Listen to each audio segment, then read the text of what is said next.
The Prince and Princess of Wales are embracing the holiday season with open hearts and renewed sense of gratitude. They've decided to prioritize her children, Prince George, Princess Charlotte, and Prince Louis, to spend a quieter Christmas away from the spotlight. Back in 20,122, the Wales has traded in their limelight lives over at Cavan Palace for a quieter, more peaceful lifestyle on the grounds of Winter Castle. The family moved into added cottage. Since then, they seem to have enjoyed being a little more remote. However, all that might have just changed. The Wire Castle grounds were broken into 2024, and that could leave William and Catherine fearing for their safety. It's disgraceful that something this scary has happened again, and it's likely there will be some reg-jigging off the budget to allow for more security expenditure.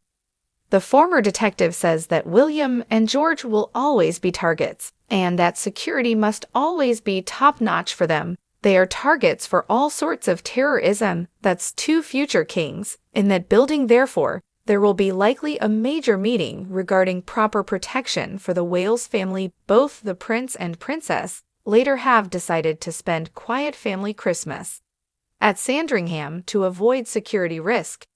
After winter rate, although the worried parents were able to initially shield their three children from details about the blurry, they have since heard whispers about what happened so close to their home, and are even having nightmares about it. Of course, it scared the living daylights out of Catherine and the kids, and now they're having trouble sleeping because of it. Charles doesn't want any more stress in that family. They've gone through enough. Clarence's house is about 30 km from the kids' school and a slightly longer school run, but it's a small price to pay for their family's safety. He wants them nearby knowing they're safe, and William and Katherine are seriously considering taking him and Scylla up on that offer. The burglary has also brought back hunting memories of Christmas Day 3 years ago, when an intruder broke into Windsor armed with a loaded crossbow and a terrifying plot to kill Queen Elizabeth.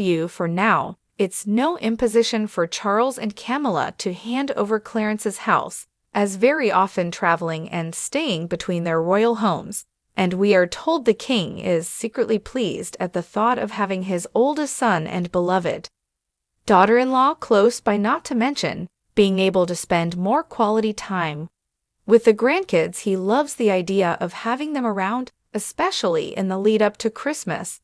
The source says of the king, who has been battling cancer, if this challenging year has shown him anything, it's the time is precious, and he's determined to make as many memories with his family as possible while he still can. It's clear that over the past year, William, Catherine, and the children had formed the tightest cocoon around themselves to get through a seriously tough time. I think they will value time out over Christmas, when they can just be as normal a family as is possible in their position. Just because we're expected to highlight the middle-class elements of their Christmas festivities doesn't mean everything William and Catherine do during the holiday season will be relatable. There will also be some very royal events on their agenda.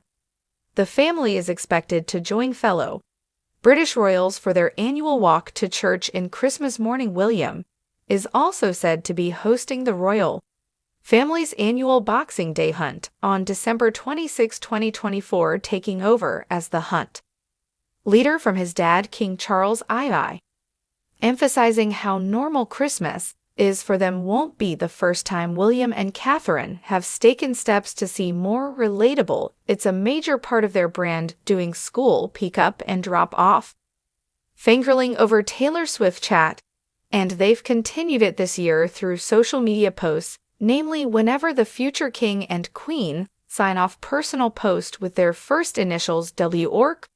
Former BBC royal correspondent Johnny Bond called it a move away from Buckingham Palace stuffy way of doing things. This is such an effective and modern way of using her influence and staying in touch, even when she's not making personal appearances. Buckingham Palace's traditional communication now seemed quite stuffy and extremely formal by comparison.